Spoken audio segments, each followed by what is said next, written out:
चलिए स्टार्ट करते हैं आज का। कॉस्ट अकाउंटिंग बीत चुका था, आपका ऑडिटिंग चल रहा था, ठीक है। ऑडिटिंग में हमारा जो चैप्टर था, चैप्टर का नाम था कि audit of specific institutions. Specific institution कौन कौन से? बैंकिंग हो गया, फाइनेंशियल एजुकेशनल इंस्टीट्यूशन हो गया, इंश्योरेंस की कंपनी हो गई, बैंकिंग बता ही चुका, और क्लब्स जो होते हैं उनका। ठीक, तो कल हमने जो खत्म किया था वो एजुकेशनल इंस्टीट्यूशंस का हमने खत्म किया था। आज क्लब को देख लेते हैं और टाइम मिलता है तो थोड़ा और आगे देख लेते हैं। चलिए हेडिंग डाल लीजिएगा, ऑडिटिंग ऑफ क्लब, क्लब का अंकेक्षण। ठीक है ना। अब अगर जब क्लब जैसी अगर इंस्टीट्यूशन होती है तो उसका ऑडिट करते हुए आप कौन सी बातों का ध्यान देते हैं? जब आप क्लब की बात करते हैं तो पहले इसकी कैरेक्टरिस्टिक समझिए कि क्लब होता क्या है। जब आप क्लब की बात करते हैं तो ये एक ऐसा इंस्टीट्यूशन होता है जो प्रॉफिट के लिए काम नहीं करता, लोगों को इंटरटेन करने के लिए काम करता है। It is the organization which work to entertain the people, not to earn the profit. ठीक है, तो फिर हम देखते हैं कि भाई अब ऑडिटिंग किस चीज का होता है। अभी कल भी मैंने बताया था कि जब एजुकेशनल इंस्टीट्यूशन की उनकी इनकम का सोर्स क्या है, उनकी एक्सपेंस का सोर्स क्या है। उसी तरह जब आप बात करते हो क्लब का, तो क्लब का भी अपना क्या होता है, कुछ इनकम का सोर्स होता है, कुछ एक्सपेंस का सोर्स होता है, उनको कैटेगराइज करना पड़ेगा एक ऑडिटर को। ठीक है, तो उसी को आगे बढ़ाते हैं। सबसे पहला पॉइंट कि भाई क्लब एक ऐसी संस्था, पहले हिंदी और इंग्लिश में ऐसा करता हूँ, जूम करके दिखा, पहले हिंदी में जूम करके दिखा देता हूँ। अपने आप को हटाऊं पहले मैं इस कोने में, हाँ यहाँ ठीक है। ठीक है ना। ये क्या है आपके क्लब के बारे में कि ये जूम करके मैंने कर दिया, इसे पहले नोट डाउन कर लो आप।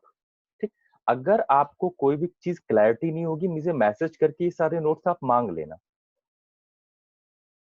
ठीक है, चलो अब ये हिंदी वाला आप उतार लिए होगे, पॉज करके इंग्लिश वाला दिखाते हैं और फिर वहीं पे एक्सप्लेन कर देते हैं। अब मैं अपने आप को कहाँ लेके जाऊं? पहले यहाँ से ऊपर का देख लो और फिर अब यहाँ नीचे का। आई होप सो कि आपने नोट कर लिया होगा। मैं अपने आप को कहीं ऊपर यहाँ एडजस्ट कर दूं।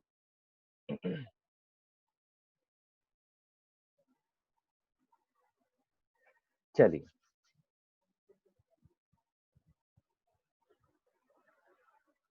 यहाँ पे अभी अब क्लब के बारे में मैंने आपको इंट्रोडक्शन दे ही दिया। अब जब क्लब का ऑडिट होता है तो फॉलोइंग चीजों का हमें ध्यान देना है। The audit of the club is made of the following. पहला क्या होता है? पर्सुअल ऑफ द रूल्स। पर्सुअल मतलब होता है फॉलो करना, ऐसे करते हैं। हर एक क्लब का अपना कुछ रूल्स और रेगुलेशन होता है, पहले उसे तो फॉलो करना होता है। Every club has its own set of rules.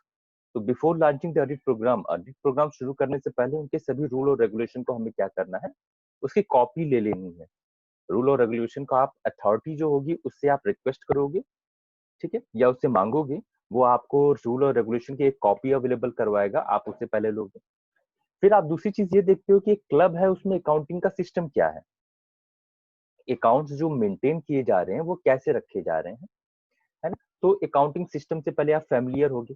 तो किसी भी चीज को समझने, अगर गलतियां आप निकालना चाहते हो तो सबसे पहली जरूरी चीज ये होती है, आप पहले उस चीज को समझते हो।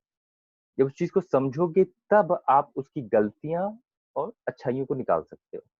तो सबसे पहले एक ऑडिटर को ऑडिट करना है, ऑडिट अकाउंट्स का करना है, तो सबसे पहले ऑडिट के सिस्टम को वह समझेगा। दूसरा पॉइंट ये रहा, है ना, अकाउंटिंग सिस्टम को देखेगा। फिर अब वो क्या देखेगा, वो देखेगा examination of source of income. अब दूसरी पॉइंट, पहला रूल और रेगुलेशन, दूसरा अकाउंटिंग सिस्टम क्या है। अब देखेगा सोर्स ऑफ इनकम क्या होते हैं। एक क्लब के लिए सोर्स ऑफ इनकम क्या होता है कि लोग उस क्लब की सब्सक्रिप्शन लेते हैं, मेंबरशिप लेते हैं, है ना। तो कहाँ कहाँ से उसके इनकम आ रहे हैं उसको चेक करेगा ऑडिटर। लिखा हुआ है, the auditor must gather the information regarding the source of the income and the item of the expenditure and also nature of the assets and liability. Assets और लायबिलिटीज का nature क्या है। फिर internal check. Internal check का मतलब, accounting system जो है तो वो तो दूसरे पॉइंट पे हमने देखा ही देखा।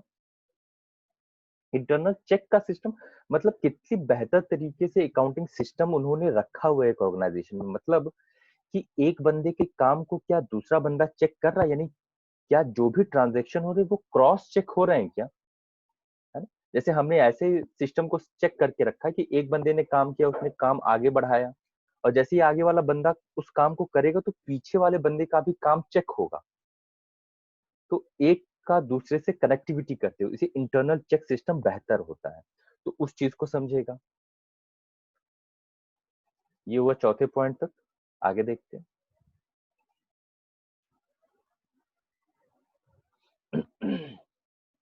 अब देखो, आपने बात कर ली कि हमने क्या देखा था कि यहाँ पे हमने बात कर लिया था examination of source of income. अब उसके आइटम देख लेते हैं। प्राप्तियों का अंकेक्षण पहले हिंदी में दिखा देता हूँ।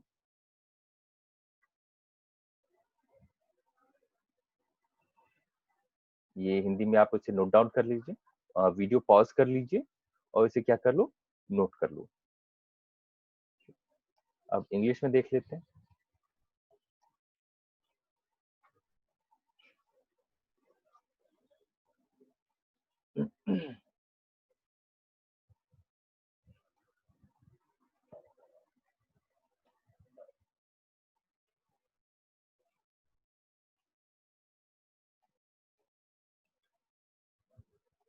ठीक है, चलो अब ऑडिट ऑफ रिसीट्स। जो रिसीट्स है उसको हम कैसे, उसका कैसे ऑडिटिंग करते हैं, तो अब आइटम कौन कौन से उसे एक बार चेक कर लेते हैं। पहला तो admission fee, it must be examined with the help of the copies of the receipt. ये एक कॉमन चीजें हैं कि जो कोई भी अगर एडमिशन लेता है तो उसका आप रसीद काट के जरूर दोगे, तो रिसीट के थ्रू एग्जामिन करना। बंदे क्या लेते हैं, सब्सक्रिप्शन लेते हैं। ऐसे क्लब का क्या लिया जाता है, सब्सक्रिप्शन लिया जाता है कि कितने टाइम तक आप उस क्लब से जुड़े रहना चाहते हैं। The rate of subscription should be ascertained from the rules और regulations उसको देखेंगे। Receipts of the subscription must be got hold up to see the positions whether the outstanding subscriptions and the standing subscription received in advance has been duly adjusted। कि भाई अगर कोई subscription का पैसा बचा हुआ है, कोई सब्सक्रिप्शन का पैसा मिलना अभी बाकी है, क्या उन चीजों को एडजस्ट किया गया है कि नहीं किया गया है। ठीक है ना?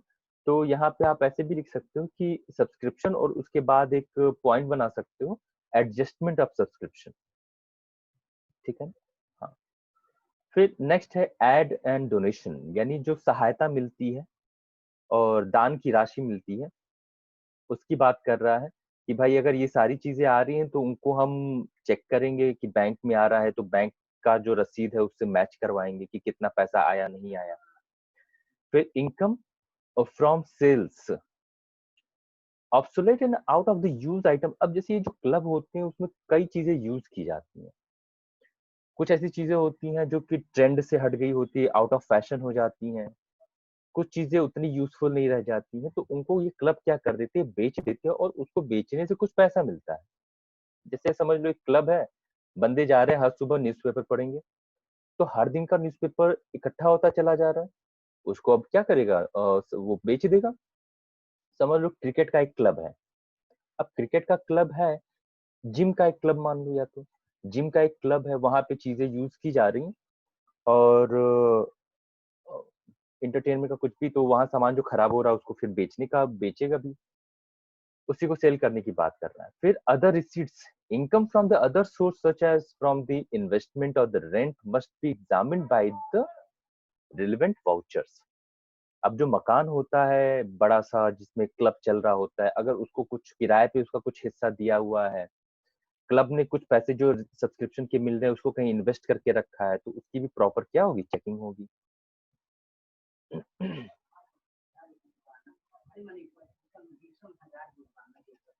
ठीक, तो चलो अब आगे चलते हैं। ये नहीं मत नोट कर लेना, ये हो गया 5, 6, 7, 8 पॉइंट पे चलते हैं। 6, 7, 8, ना ना ना ना, ये नहीं है, ये नहीं है। 6, 7, 8 कहाँ गया, कहाँ गया, एक मिनट बेटा बस ढूंढ रहा हूँ मैं, मिल गया भाई। हाँ मिल गया, ये रहा, काफी दूर था अपने सोर्स डेस्टिनेशन से।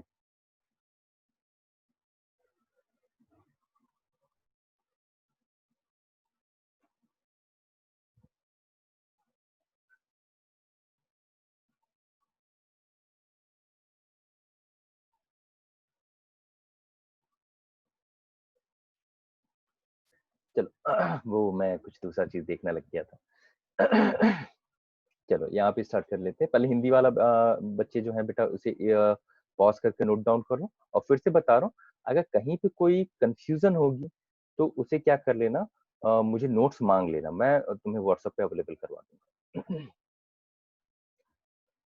ये पॉज करके, आई होप पॉज करके आपने लिख लिया होगा। इंग्लिश वाले पे चलते हैं।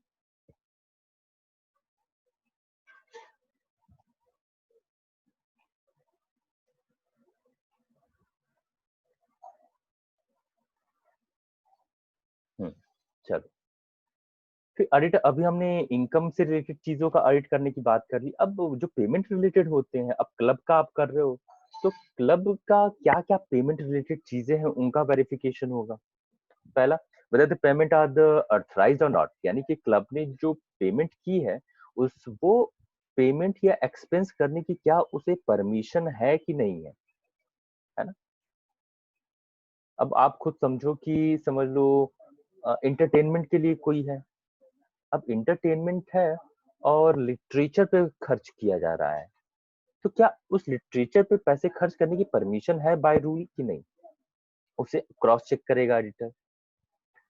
और फिर ये देखेगा कि जो पेमेंट किए गए हैं क्या वो कैपिटल और रेवेन्यू नेचर में डिफाइन किए गए हैं कि नहीं, कैटेगरी। देखो आपने जब इंटर में थे आप, तो नॉट फॉर प्रॉफिट ऑर्गेनाइजेशन का चैप्टर था आपने, नॉट फॉर प्रॉफिट ऑर्गेनाइजेशन, उसमें क्या होता था, एक कैपिटल और रेवेन्यू अकाउंट्स आपके होते थे, ठीक।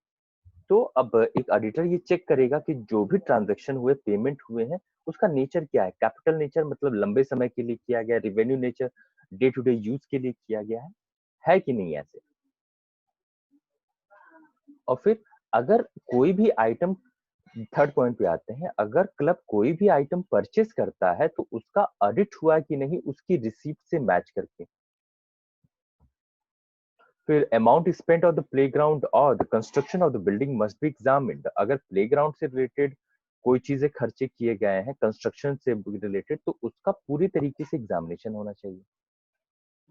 Verification of assets and liabilities, एक ऑडिटर को चाहिए कि वो पर्सनली उस जाके क्या कर सकता, असेट्स और लायबिलिटी का पर्सनली वेरिफिकेशन करे।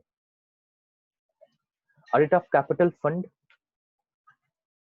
Club usually maintains the capital fund, है ना।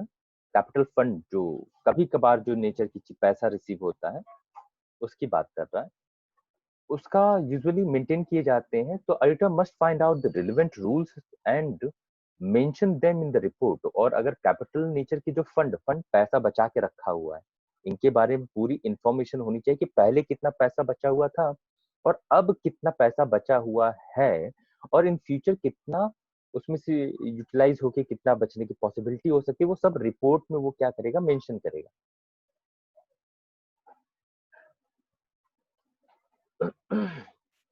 फिर आगे देख लेते हैं, और फिर लास्ट में वो क्या करता है, एक रिपोर्ट बनाता है। इनकम देख लिया, एक्सपेंस देख लिया, वेरिफिकेशन कर लिया, ऑडिट जो कैपिटल फंड होता है आपके क्लब्स का, उनका वेरिफिकेशन ऑडिट कर लिया। फिर लास्ट में वो क्या बनाएगा, रिपोर्ट बनाएगा। रिपोर्ट बनाने का मतलब क्या सही लगा, क्या गलत किया, ऑडिट में क्या क्या उसने किया, क्या सजेशंस हैं, उन सबको वो क्या करता है, मेंशन करता है, ठीक। तो ये तो हो गया आपका क्लब का, ठीक। अब क्लब के बाद हम बात कर लेते हैं बैंकिंग इंस्टीट्यूशन की।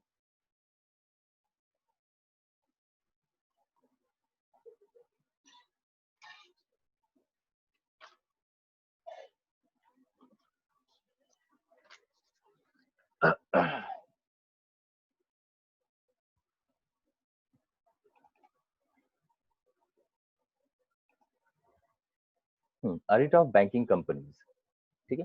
सबसे पहले हिंदी में दिखा देता हूँ बेटा। देखो बैंकिंग इंस्टीट्यूशन, अब इसका ऑडिट आपको करना है तो पहले इसके नेचर को आपको दिमाग में रखना पड़ेगा।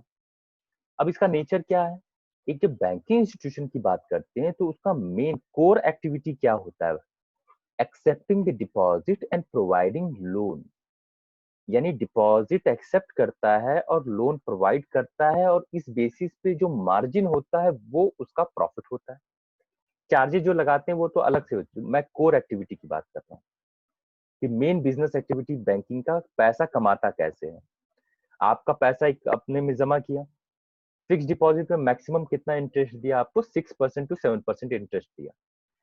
अब आपका ही वो पैसा किसी को लोन के तौर पे अवेलेबल करवाता है, और उससे 12% टू 15% के बीच का वो क्या करता है? इंटरेस्ट चार्ज करता है। तो 100 रुपया डिपॉजिट आया उस पे, आपको दिया उसने कितना? 7 रुपया। कमाया कितना? 14 रुपया मान लीजिए। सीधे सीधे कम से कम 5 से 6 रुपया उसका प्योर प्रॉफिट हो गया। तो इस तरीके से बैंकिंग बिजनेस जो होता है अपना बिजनेस करती है। जब हम बैंकिंग बिजनेस की बात करते हैं तो इसको, ये बैंकिंग रेगुलेशन एक्ट 1949 में आता है, और इस बैंकिंग रेगुलेशन एक्ट 1949 में ये कहा गया है कि ये जो बैंक होते हैं इनको अपना ऑडिट करवाना कब क्या होता है? कंपलसरी होता है। तो आइए इसको देख लेते हैं।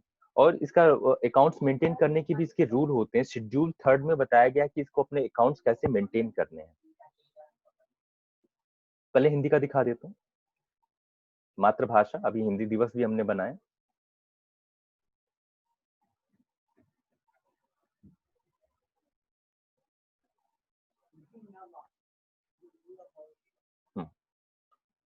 कोई दिक्कत होगी नोट्स मांग लीजिएगा।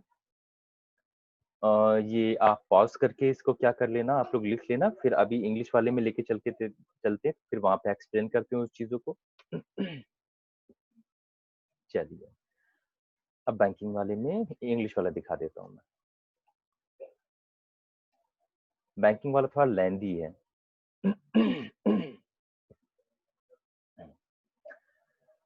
हाँ भाई, यहाँ पे लिखा हुआ है according to the banking regulation act 1949, the banking means the accepting money and for the purpose of the lending और the invest the deposit of the money to the public. अभी जो मैंने आपको बताया कि बैंकिंग में क्या होता है, डिपॉजिट एक्सेप्ट करते हैं और उसे उधार पे प्रोवाइड करवाते हैं लोगों को, और उसी का बीच का जो पैसा होता है इंटरेस्ट का, वो उनकी इनकम होती है। अब तो बैंक क्या होते हैं, हर तरीके की सर्विस आपको प्रोवाइड करते हैं, है ना। Bank work as your representative, आपके रिप्रेजेंटेटिव के तौर पे भी काम करता है। ड्राफ्ट आपका देता है, चेक देता है, ऑर्डर आपका करवाता है, तो उसके लिए कुछ चार्जेस करता है, उसका भी पैसा कमाता है। एक मिनट, कॉल आ रही है, जरा उसे मैसेज कर दे, क्लास ले रहा हूँ।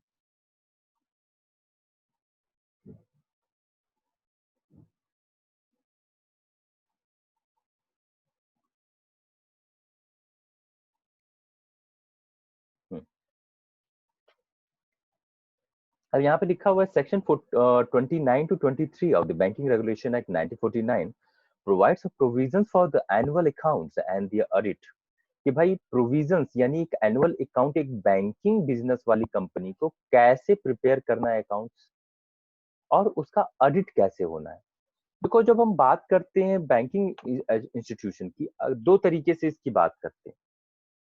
अच्छा, पॉइंट वाइज चलते, पहला है होता है अपॉइंटमेंट ऑफ ऑडिटर। सबसे पहला रूल तो आता है कि भाई एक ऑडिटर को अगर अपॉइंट करना है तो उसके रिगार्डिंग क्या रूल और रेगुलेशन है। पहले तो जो आप, ये सारी चीजें किसमें बताई गई हैं कि आप profit and loss, trading, balance sheet कैसे बनाएंगे, वो शेड्यूल 3 में बताया गया। स्केड्यूल भी कहा जाता है, शेड्यूल, एज यू विश। वो बैंकिंग रेगुलेशन एक्ट में कैसे आपको तैयार करना है। फिर बात आती है कि भाई एक ऑडिटर को कैसे अपॉइंट करना है।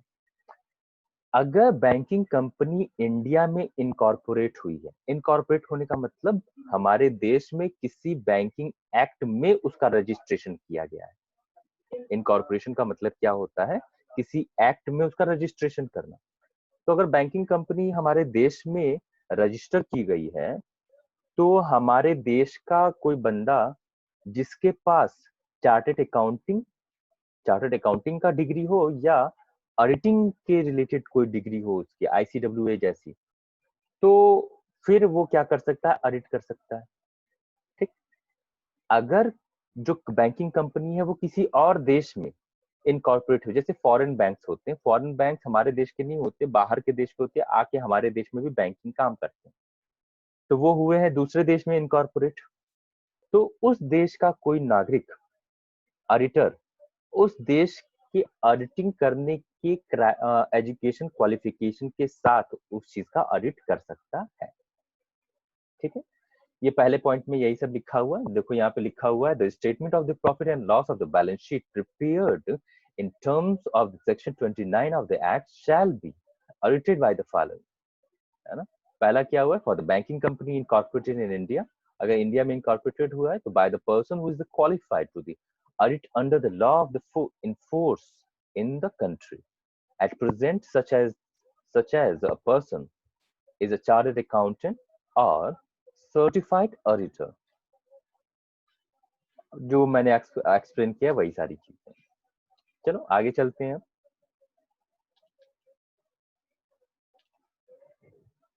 हाँ, सेकंड पॉइंट, ये हमारा क्या था बेटा ये आपका फर्स्ट पॉइंट था। फिर आपका क्या है, सेकंड पॉइंट है। सेकंड पॉइंट क्या था, ओपन करता हूँ। हाँ, ऑडिट ऑफ एनुअल अकाउंट। ठीक है, पहले हिंदी में जूम करके दिखा देता हूँ।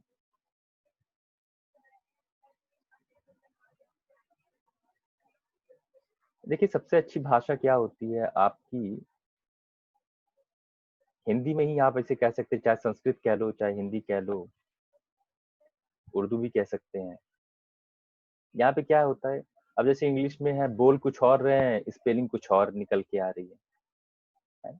मगर हमारे जो हिंदी लैंग्वेज का है या इंग्लिश संस्कृत लैंग्वेज है, चाहे उर्दू उर्दू है, चाहे जो भी, उसमें क्या है, आपकी हर तलफ्फुज, आपकी हर प्रोनाउंसिएशन, उच्चारण के हिसाब से शब्द मौजूद है, जिसकी वजह से आप जो बोलते हैं वही लिखा जाता है।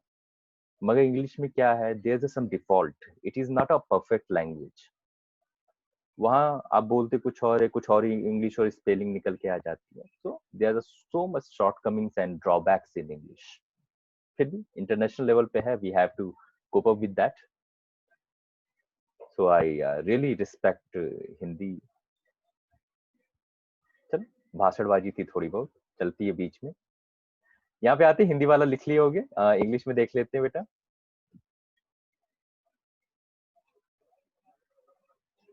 हाँ, ये रहा आपका इंग्लिश का, इसको एक्सप्लेनेशन भी देख लिया जाए थोड़ा। ऑडिट ऑफ एनुअल अकाउंट, देखो सबसे पहले तो पहला क्राइटेरिया क्या था, जब आपको ये बैंकिंग इंस्टीट्यूशन का ऑडिट करना था, तो आपको पहले तो अपॉइंट एक ऑडिटर को अपॉइंट करना था। अंडर सेक्शन 29 बताया गया था। ठीक है ना, याद रखना थोड़ा, ये सब याद रहती हो चीजें, आप एग्जामिनेशन में लिखते हो तो वो काफी इम्पैक्टफुल होता है। तो ऑडिटर आपने अपॉइंट किया अंडर सेक्शन 29, और ये भी लिख देना कि बैंकिंग रेगुलेशन एक्ट 1949 में ये सारी क्राइटेरिया बताया गया कि ऑडिटिंग कैसे होगा। अब हम एनुअल अकाउंट्स, ऑडिटिंग किसका होगा, अकाउंट्स की ही तो एडिटिंग होगी, उसकी जांच होगी। तो ऑडिट ऑफ एनुअल अकाउंट्स में क्या हो जाता है, अब आप देखते हो किस किस चीज से रिलेटेड हमको चेक करना, क्या क्या चीजें चेक करनी। पहले तो इंटरेस्ट का खेल है सारा, इंटरेस्ट का खेल है सारा, अच्छे लगे। इंटरेस्ट ऑन लोन, उसको चेक करोगे आप, ठीक, कि भाई प्रॉपरली वो चीजें अवेलेबल हो रही है कि नहीं हो रही है। प्रोविजन फॉर डाउटफुल डेट्स, भाई आप इसे इस समय सबसे क्रिटिकल सिचुएशन कह सकते हो, NPA, non performing assets. Non performing assets क्या होता है, कुछ लोगों को कंफ्यूजन होगी अभी भी। नॉन परफॉर्मिंग असेट्स क्या होता है कि बैंक ने क्या दिया, किसी को लोन दे दिया, उस लोन को वो क्या है, एक असेट्स की तरह ट्रीट कर रहे हो कि आपने किसी को और को दिया है, वो पैसा आपको दोबारा मिलेगा ही बैंक को, और जब तक पैसा नहीं मिलेगा उस पर इंटरेस्ट मिलता रहेगा। तो बस यही डिफॉल्ट आता है कि एक बंदे ने लोन का पैसा ले लिया है, लोन का पैसा भी नहीं आ रहा है, और उस पे मिलने वाला इंटरेस्ट भी नहीं आ रहा है, यानी आपका जो एक असेट्स था अब वो परफॉर्म नहीं कर रहा। आपने जो एक असेट्स बनाया वो क्या कर रहा है, परफॉर्म नहीं कर रहा, वही नॉन परफॉर्मिंग असेट्स हो जाता है। तो हाँ, तो जो डाउटफुल डेट्स होते हैं, भाई कहाँ से पैसा आने की पॉसिबिलिटी कम होती जा रही है, उसको आप चेक करोगे एक बार। जब आप बैंकिंग को दिमाग में रखोगे ना, चीजें अपने आप आपको मेमोराइज रहेंगी।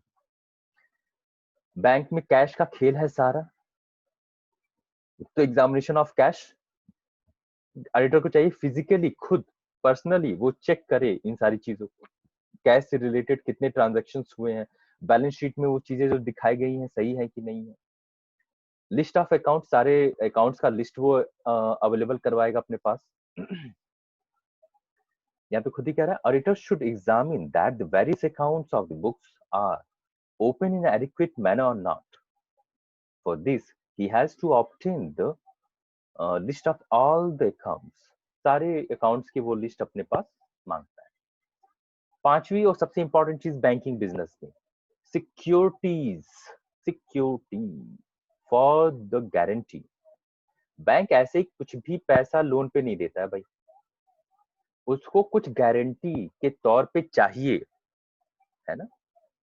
कम से कम 80% वैल्यू हो उस चीज की, तब वो जाके, जैसे आपको 10 लाख का चाहिए लोन, तो कम से कम 8 लाख की वैल्यू का प्रॉपर्टी उसके पास कुछ गिरवी रखवाओगे, है ना। उसी चीज की बात कर रहा है। तो bank give loan on the security kept for the guarantee, auditor should examine them. ये तो नहीं देख रहा है कि भाई एक ही किसी टाइप की कोई सिक्योरिटी है और वो कई बार रिपीट की जा रही है। राम नाम का बंदा आया, रामू नाम का बंदा आया, उसने कोई प्रॉपर्टी रखी गिरवी। तब तक रहीम नाम का एक बंदा आया, उसने भी उसी प्रॉपर्टी को, एक जालसाजी आप इसे कह सकते हैं, धोखाधड़ी, उसी प्रॉपर्टी को फिर गिरवी रख रहा है। तो ये तो धोखाधड़ी हो गई ना भाई, मिली भगत। तो एक ऑडिटर को इस चीज की ध्यान देना पड़ता है कि जो सिक्योरिटीज है उसका वेरिफिकेशन करे, क्या वो रिपीट तो नहीं हो रहे गारंटी के तौर पर रखने के लिए। ये वो आपका सेकंड पॉइंट। थर्ड पॉइंट पे चलते हैं।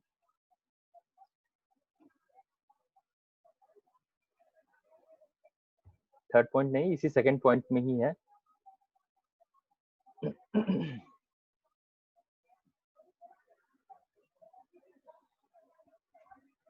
पहले हिंदी में आप क्या करो, हम वहां पे देखो जो सेकंड मेन हेडिंग सेकंड में थे, उसमें हम फिफ्थ पॉइंट तक देख लेते। अब फिफ्थ के बाद ये सिक्स्थ पॉइंट से है, ठीक है ना।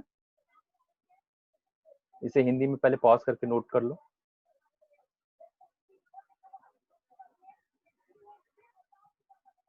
ठीक है। ओके, अब इंग्लिश में इसको एक्सप्लेन कर देते हैं।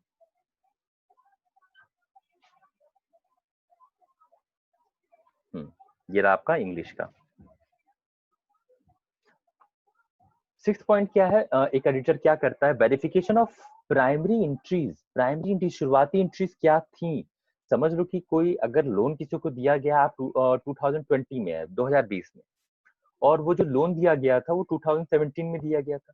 तो भाई आज की कंडीशन चेक करने के लिए ओरिजिनल टाइम जब एंट्री की गई थी, आप उसको तो चेक करना पड़ेगा ना, ये सब दिमाग में बैठाते जाना है। तो वेरिफिकेशन ऑफ प्राइमरी एंट्री यानी शुरुआती एंट्री, किसी ट्रांजैक्शन की शुरुआती एंट्री क्या हुई थी। ओनरशिप ऑफ असेट्स, इस चीज को ध्यान रखिएगा कि मैंने आपको फर्स्ट ईयर में एक बार पढ़ाया था, आपको बताया था कि जो बैंकिंग अकाउंटिंग में ही था, बैंकिंग से रिलेटेड चैप्टर था आपका, कि ये जो बैंक्स होते हैं वो बैंकिंग बिजनेस से हट के असेट्स का क्रिएशन नहीं कर सकते। यानी बैंकिंग जरूरी है तो एक बिल्डिंग खरीद सकते हैं बैंकिंग चलाने के लिए, एज ए प्रॉपर्टी नहीं खरीद सकते। तो इस तरीके से एक ओनरशिप ऑफ असेट्स, ये एक ऑडिटर चेक करता है कि जो अगर असेट्स हैं तो वो बैंकिंग पर्पस के लिए ही लिए गए हो, वो ओनरशिप के लिए, असेट्स क्रिएट करने के लिए नहीं किए गए, उसको चेक करेगा। ये सातवां पॉइंट था। आठवां देख लेते हैं, examination of the normal cash book. Normal cash book का चेक करेगा और ट्रायल बैलेंस में एंट्री सही है कि नहीं, मैच करेगा उसको। फिर सीक्रेट रिजर्व्स देखेगा कि कुछ बैलेंस शीट में कुछ ऐसे रिजर्व्स तो नहीं बनाए गए हैं जो अलग से बनाए गए हैं बिना किसी जानकारी के। It is not legal to maintain a secret reserve for the banking company, है ना, प्रोहिबिटेड है। जैसे अपने बैंकिंग बिजनेस से हट के असेट्स क्रिएट करना प्रोहिबिटेड होता है, उसी तरह कोई सीक्रेट रिजर्व बनाना भी, क्रिएट करना भी एक गलत। अच्छा, ये क्यों बैंकिंग बिजनेस पे इतना रिस्ट्रिक्शन रखा गया है, कभी सोचा है। क्योंकि banking business directly public deposit से रिलेटेड होता है, जनता के पैसे से रिलेटेड होता है। कुछ भी मिसचीफ अगर हुआ, कुछ भी गड़बड़ हुआ तो जनता का पैसा डूबेगा। इस वजह से कह रहा भाई आप बैंकिंग का काम कर रहे हो तो केवल और केवल बैंकिंग का काम करो, इधर उधर का अर्जी फर्जी नहीं। जनता का पैसा है भाई, ज्यादा एहतियात से उस चीज को देखना है हमें, ठीक है ना। तो सीक्रेट रिजर्व बनाने का परमिशन नहीं है। Income from the investment, bank क्या कर सकता है, दूसरी जगहों पे इन्वेस्ट कर सकता है। जैसे शेयर मार्केट में क्या करता है, नई कंपनियां ओपन हो रही हैं, बैंक उनको लोन अवेलेबल करवाते हैं, उनके कंपनी में इन्वेस्ट भी करती है, तो हमारे पैसे को यूटिलाइज करती है, तो इन्वेस्टमेंट कर सकता है। Mortgage goods, bank provide loan on the mortgage, the auditor should check whether the value of the goods of the mortgage are the enough to cover the debt। बड़ा जरूरी हो जाता है एक ऑडिटर के लिए कि भाई अगर कोई बंदा किसी असेट्स को मॉर्गेज के तौर पे, मॉर्गेज मतलब बंधक के तौर पे, लोन आपने लिया और अपने जमीन की प्रॉपर्टी उनके पास, बैंक के पास बंधक रख दिया, तो चेक करना जरूरी है कि क्या वो जो प्रॉपर्टी मॉर्गेज के तौर पे बैंक के पास है, क्या उसकी वैल्यू, खुदा ना खास्ता कि इन फ्यूचर लोन नहीं मिला, बंदा नहीं दिया, कुछ हो गया कोइंसिडेंट, तो उसकी असेट्स को हम बेच के जो उसने दिया है हम लोन को रिकवर कर सके। तो ये क्या हो जाएगा, मॉर्गेज ऑफ गुड्स हो जाएगा।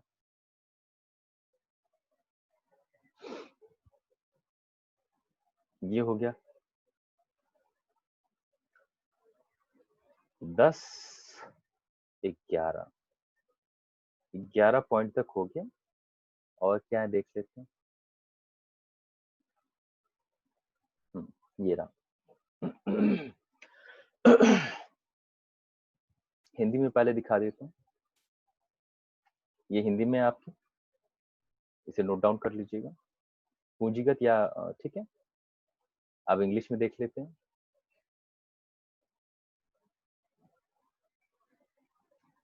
कैपिटल रिवेन्यू एक्सपेंडिचर, जैसे हमने क्लब में देखा था कि भाई कैपिटल रिवेन्यू नेचर को आप अलग अलग करते हैं, उसी तरह एक बैंकिंग बिजनेस में भी कैपिटल नेचर की चीजें और रिवेन्यू नेचर की चीजों को हम क्या करते हैं, चेक करते हैं।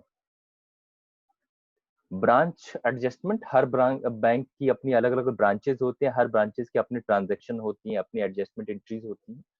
तो एट द ईयर एंड उस एक पूरा एग्रीगेट बैलेंस शीट बनाया जाता है, सारे बैलेंस शीट को, सारे ब्रांचेस के बैलेंस शीट को मिला के उसका एडजस्टमेंट आपके पॉइंट नंबर 11 12 13 में हुआ है। और लास्ट लास्ट नहीं, अभी इसके बाद है और भी है। Advance on the demand and short notice, advance on demand and short notice. At the time of the auditor should check the currency note that are provided as a loan are matched with the list of the notes or not। भाई जो currency हमारे पास available है हर bank के पास, तो जितना currency हम loan के तौर पे दे रहे हैं, तो उसके बाद कितना अवेलेबल था, कितना उसमें से दे दिया, तो लास्ट में बचा हुआ उतना है कि नहीं बैलेंसिंग, इन सबको चेक किया जाता है।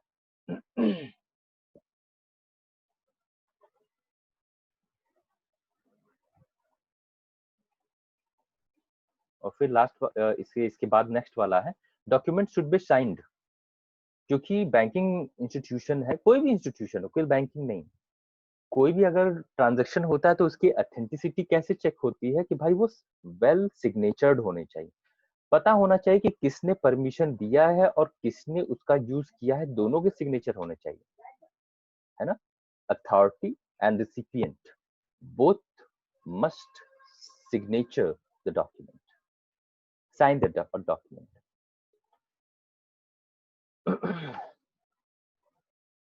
आगे देख लेते हैं।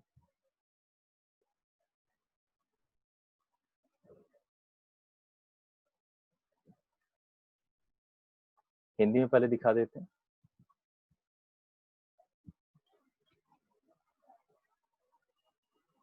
ठीक है, ये हिंदी में नोट कर लीजिएगा, पॉज करके फिर आगे चलते हैं।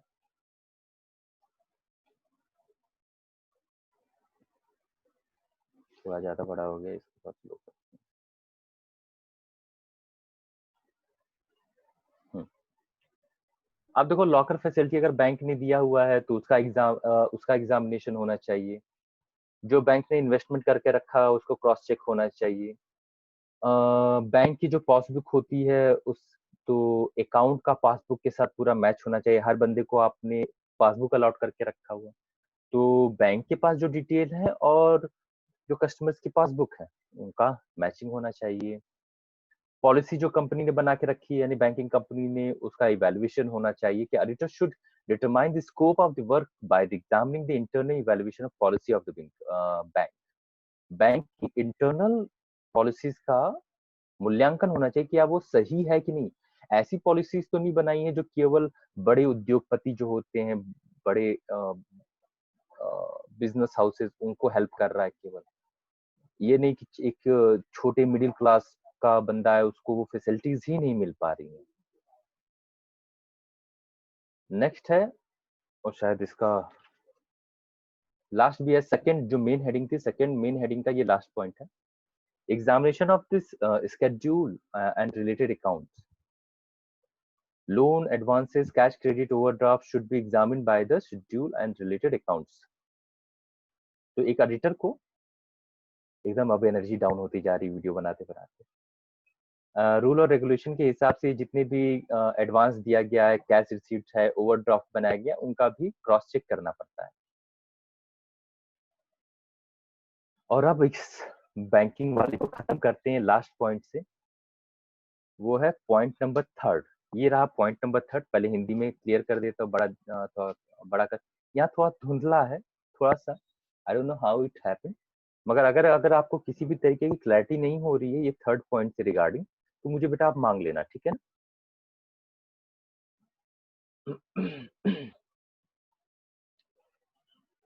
स्क्रीनशॉट ले लेना हिंदी वाले का। अब इंग्लिश वाला देख लिया जाए थोड़ा।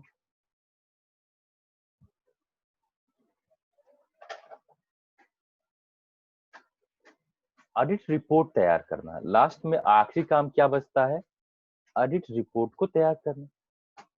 अब ऑडिटर क्या करता है, जितनी भी चीजें उसने ऑडिट की हैं उन सबको मेंशन करता है। ऑडिट रिपोर्ट में क्या कहता है, whether the information and explanation asked by him are satisfactory और नॉट।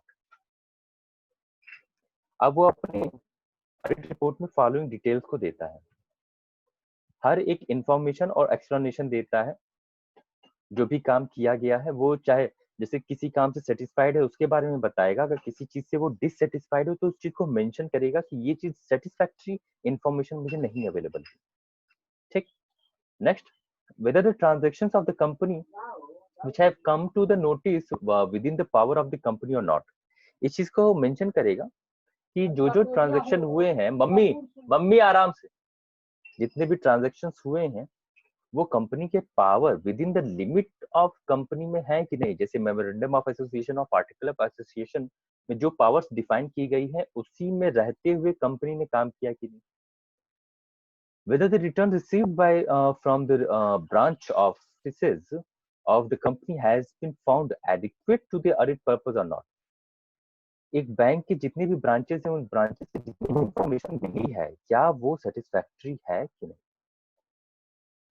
स्टेटमेंट ऑफ प्रॉफिट और लॉस और बैलेंस शीट जो भी है वो सही फिगर्स को शो कर रही हैं कि नहीं। And any other matter whether the beginning in the notice of the shareholders to the company. और कोई भी ऐसा इंफॉर्मेशन जो कि उसको लगता है कि कंपनी के शेयर होल्डर्स के लिए बताना जरूरी है, हर उस चीज को वो क्या करेगा, मेंशन करेगा।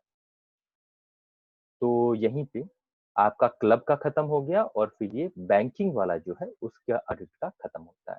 ओके।